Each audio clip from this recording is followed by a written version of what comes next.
30 വർഷത്തിലേറെ കാലമായി വേലായുധനും കുടുംബവും ഇവിടെയാണ് താമസിക്കുന്നത്. ഇത്രയും കാലം ഇവർ ഉപയോഗിച്ചിരുന്ന വഴിയാണ് അയൽവാസി മതിലുകെട്ടി തടഞ്ഞത്. 4 ഭാഗവും മതിലിനകത്താണ് ഇപ്പോൾ വേലായുധൻ്റെ വീട്. ഒട്ടിച്ചതിനെ കൊണ്ട് പിന്നെ വഴി തടസ്സമായപ്പോൾ പിന്നെ ഞങ്ങൾക്ക് അങ്ങോട്ട് പോകാൻ കഴിയില്ല. പിന്നെ അതുകൊണ്ടാണ് വാടകയ്ക്ക് 2000 രൂപ വാടകയ്ക്ക് എടുത്തുകൊണ്ട് ഇവിടെ ഞാനും എൻ്റെ മക്കളും അവിടെ താമസിക്കുന്നത്. കിഴക്കുഭാഗത്ത് ഈ വീട്ടിലേക്ക് വഴിയുണ്ടെന്ന് കോടതി വിധി വാങ്ങിയാണ് അയൽവാസി വീടിൻ്റെ വഴിയടച്ചത്.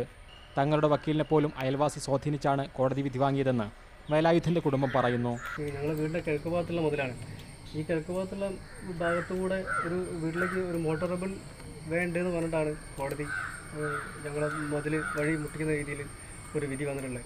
ഞങ്ങൾക്ക് ഇതിലേക്ക് മറ്റൊരു വഴി ഇല്ലാതെ ഞങ്ങൾ പറഞ്ഞിട്ട് കൂടി അതൊന്നും വകവയ്ക്കാത്ത രീതിയിൽ അവിടെ ഉണ്ടായിരുന്ന കമ്മീഷൻ്റെ മുമ്പാകെ ഓൽക്കൊരു വഴിയുണ്ട്, മറ്റൊരു വഴിയുണ്ട് എന്ന് സ്ഥാപിച്ചെടുക്കുകയാണ് ചെയ്തത്. വാടക വീട്ടിൽ കഴിയുന്ന ഈ കുടുംബത്തിന് വഴി വേണമെന്ന് നാട്ടുകാർക്കെല്ലാം ആഗ്രഹമുണ്ട്. പക്ഷേ കോടതിക്ക് മുമ്പിൽ എല്ലാവരും നിസ്സഹായരാണ്. അപ്പോൾ പഞ്ചായത്ത് പോയി നോക്കുമ്പോൾ ഓരും പറയുന്നത് ഇങ്ങനെ കേസ് വന്ന സ്ഥിതിക്ക് നമുക്കൊന്നും ചെയ്യാൻ പറ്റൂല എന്നുള്ള ഒരു ഇതാണ്. ജനിച്ച വീട്ടിൽ ജീവിക്കാനായി വികലാംഗനായ വേലായുധനും കുടുംബവും ഓഫീസുകൾ കയറിയിറങ്ങുകയാണിപ്പോൾ. BK Suhail, media 1 Kozhikode.